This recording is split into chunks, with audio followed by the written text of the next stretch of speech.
మీ ఖాతాలో గుర్తు తెలియని వ్యక్తులు డబ్బులు జమ చేశారని సంబరాలు జరుపుకుంటున్నారా? అయితే మీరు ఖచ్చితంగా తప్పులో కాలేసినట్లే. సైబర్ నేరగాళ్లు తమ వలలో ప్రజల్ని పడవేసేందుకు విసురుతున్న కొత్త వల ఇదే.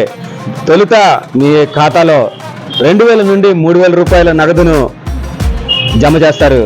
తదుపరి వారే మీకు ఫోన్ ద్వారా మా ఖాతాలోని డబ్బు మీ ఖాతాలోకి పొరపాటున వచ్చి చేరిందని బతిమలాడుతారు, వెంటబడతారు.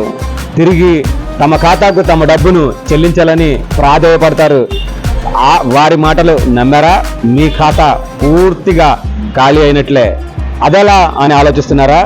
వారి ఖాతా నుంచి మీ ఖాతాకు జమ అయిన సొమ్మును తిరిగి వారి ఖాతాలో జమ చేసేందుకు వారు క్యూఆర్ కోడ్ను పంపుతారు. ఆ క్యూఆర్ కోడ్ను స్కాన్ చేసిన వెంటనే మీ ఖాతాలో ఉన్న సొమ్ముతో సహా మీ ఫోన్ కూడా వారి స్వాధీనంకు వెళ్ళిపోతుంది.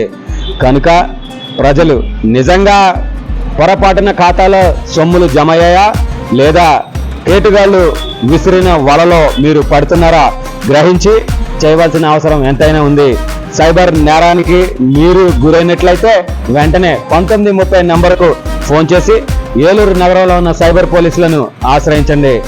వెంటనే బాధితులకు 24 గంటల్లో సైబర్ పోలీసులు అండగా నిలిచి మీ ఖాతాల నుండి దొంగిలింపబడిన సొమ్మును తిరిగి మీ ఖాతాకు చేర్చేందుకు వారు శాయశక్తులా కృషి చేస్తున్నారు.